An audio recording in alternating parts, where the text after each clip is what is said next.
People rise. I'm saying, how did I get myself in this situation? I didn't do anything wrong. I worked all my life, and then I found myself without a job, and after that, I found myself with no source of income, and I had to apply for public assistance.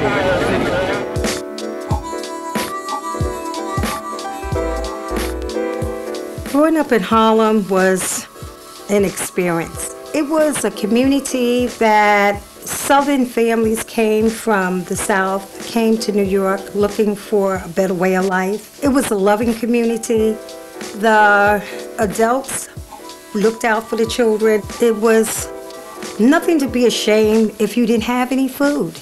If you didn't have any food, your neighbor knew, your neighbor would cook enough and tell you, bring your family over, they share. You didn't have to go to the government to get help. People in the community supported one another. All that changed when I became an adult. Come here, man. I started working at the telephone company when I was 19 years old. I worked there up until 1984, and I worked as a telemarketer at Thompson Financial. Then 9/11 happened. It was a horrifying experience.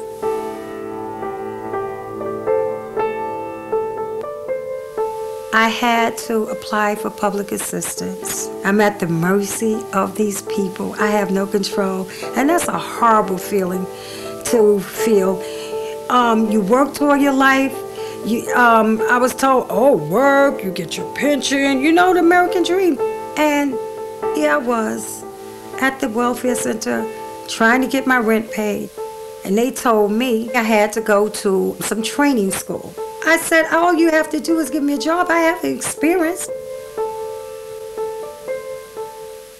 When I was applying that day, I was sitting there and I saw this woman. She was talking to the clients there, and I was saying, I hope she don't bother me. This person was a community organizer that worked at Families United for Racial and Economic Equality, which is called FUREE. And she invited me to a membership meeting. I don't know why. I put the paper in my mirror, and I said, oh, I'm going to go.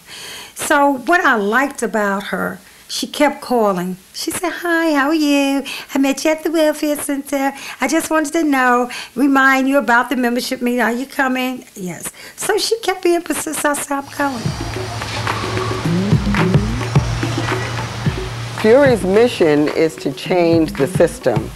We've been working primarily with people that are on public assistance to really move them from welfare to work. Our goal is to move them in a way that they're not just taken off the welfare rolls and pushed to the side, which is what the city does, but we want to have people move from welfare into work positions where it can build to a career and a future for them and for their children. That's when you're messing up too? Okay, when you cross over, you come, let me show you. When I walked in those doors, I sat there, I didn't know what to expect.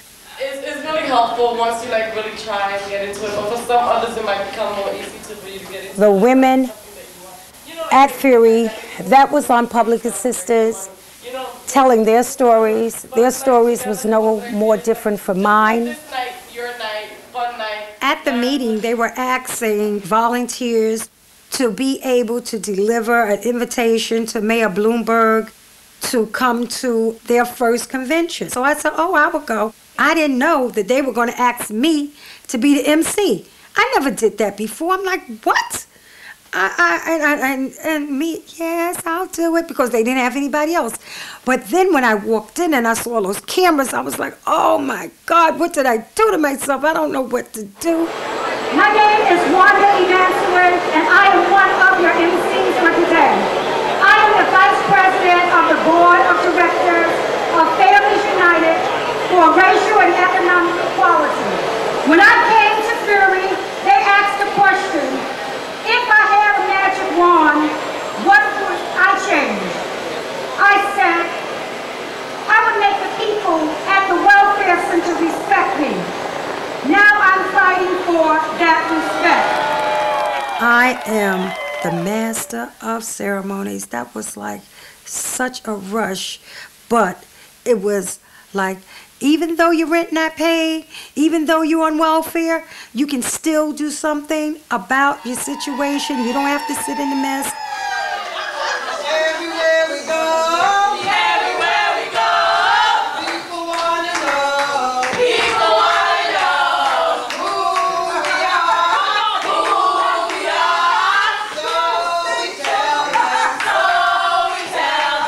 we are FUREE, the mighty, mighty FUREE, the mighty, mighty FUREE. Sound off, 1, 2, sound off, 3, 4, bring it on down. 1, 2, 3, 4, 1, 2, FUREE. I got involved with FUREE by accident and aggravation, I call it. Wanda Imansun had been doing door knocking that day, and nobody in here answered the door. So Wanda waited for us outside. I really didn't want to be bothered because I had been sick and had been in a wheelchair now going on for about 2 years. I was going through a lot of personal stuff. I didn't have a place to go. And Wanda was persistent, you know, and she was like on top of me, and it was like, why does this lady go away? Why does this lady see that I'm a cripple and I'm incapable of doing anything else but being in this chair and trying to make it from today to tomorrow? She's not looking at that. She's just trying to get me to come. I just went just to see what it was about. I didn't see it then as a blessing, you know, to lead me on to being where I am today. From that, I think I learned and discovered, oh, I could talk. So on the night, I could think again. I know it's kind of hard. It's going to be at 6 o'clock, but we'll be here till 9 o'clock. Get as many of your parents to come down with you, and I'll talk to parents. Now I'm the co-chair to the board at FUREE. Very involved in the child care campaign. It's grown from 4 people in a room to now over 200 members in that particular campaign. So. Our children need to be in a safe learning environment, and I'm here to support the child care workers of New York City. That's right. For them to get paid fairly for taking care of our future, our future politics. Yeah.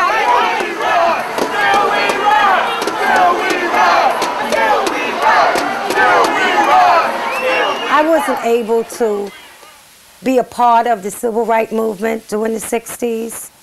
I feel that I know that I was given an opportunity to right that wrong. See this right here?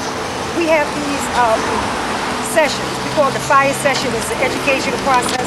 What it does is tell you about the electoral process. FUREE let me know that I was not a part of the problem. I could definitely be part of the solution. Now I can help thousands.